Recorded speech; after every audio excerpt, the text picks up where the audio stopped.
இந்த வீடியோ எதை பற்றி பேசுவது என்று தெரியாத அளவுக்கு மனவேதனையும் மனக்குழப்பத்திலும் தான் நான் இருக்கேன். இன்னைக்கு புதிதாக இளம் வயதில் பதவியேற்றிருக்கக்கூடிய அமைச்சர்களை பாராட்டி வீடியோ பதிவு செய்வதா, இல்லை தமிழகத்தில் இப்போதைய முதல்வர் அடுத்த நகர்வாக இந்தியாவோட பிரதமர் ஆவதற்காக காய்களை நவர்த்தி கொண்டிருக்கிறார் என்பதை பற்றி வீடியோ போடுவதா, இல்லை பல லட்சம் மக்கள் பார்க்கப்பட்ட, பல ஆயிரக்கணக்கான மக்கள் ஷேர் செய்யப்பட்ட, பல வரவேற்கக்கூடிய கமாண்டுகளை பதிவு செய்த உண்மை தொண்டர் திமுகவின் அவல நிலையை பற்றி பேசுவதா? ஏன்னு பார்த்தீங்கன்னா, ஒரு வீடியோவில் பார்த்துருப்பீங்க, பல ஆயிரக்கணக்கான கமாண்டுகள், அதுவும் வரவேற்கக்கூடிய கமாண்டுகள், அதற்கு எந்த ஒரு ரியாக்ஷனும் இல்லாமல் திமுக, இன்னும் சொல்லப்போனால் இப்பெல்லாம் போட்டால் என் மேல் எதிர்ப்போர்னு நினைப்பீங்க. எதை பற்றி பேசுகிறது இந்த வீடியோவில்?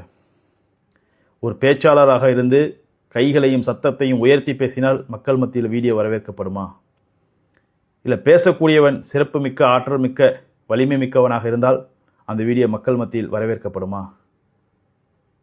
நல்ல கருத்தை வகுக்கக்கூடிய யூகங்களை அறிந்தவன் ஒருவன் சொன்னால் அது மக்கள் மத்தியில் ஏற்கப்படாதா? எதை பற்றி பேசுறதுன்னு கூட எனக்கு தெரியல. அமைச்சர் பதவியை ஏற்றிருக்கக்கூடிய இளைஞர்களுக்கு வாழ்த்து சொல்வதா, இல்லை தமிழக தற்போதைய முதல்வர் அடுத்த கட்ட நகர்வாக இந்தியாவோட பிரதமர் ஆவதற்கு வழிவகுத்து கொண்டிருக்கிறார்கிறத பற்றி பேசுகிறதா, இல்லை உண்மையான திமுக தொண்டர்கள் இன்னும் நீங்கள் அடிமட்டத்தில் தான் இருப்பார்கள், அதை நிரூபிக்கும் விதமாக இருக்கக்கூடிய நிகழ்வை பற்றி பேசுவதா? இதெல்லாம் விட்டு நான் எப்போதும் சொல்கிற மாதிரி தின்னுட்டு வீடியோ போட்டுட்டு தேங்க் ஃபார் வாட்சிங் சொல்லிட்டு போயெல்லாம் தான் இருக்கேன். ஏன்னா அந்த அளவுக்கு மனவேதனையாக இருக்கிறது. என்னதான் இருந்தாலும், எதை பற்றி பேசினாலும் பேசுபவன் பெரிய ஆளாக இருக்க வேண்டும், இல்லை பெரிய அளவில் பப்ளிசிட்டி ஆகியிருக்க வேண்டும். அப்பொழுதே எல்லா இடங்களிலும் வரவேற்பு இருக்கும். இதை நான் உணர்ந்தேன். அதுக்காக நான் பப்ளிசிட்டியாகவோ பெரிய ஆளாக விரும்பவே கிடையாது. என்னுடைய திமுக அடி பாதாளத்தை நோக்கி சென்று கொண்டிருக்கிறது.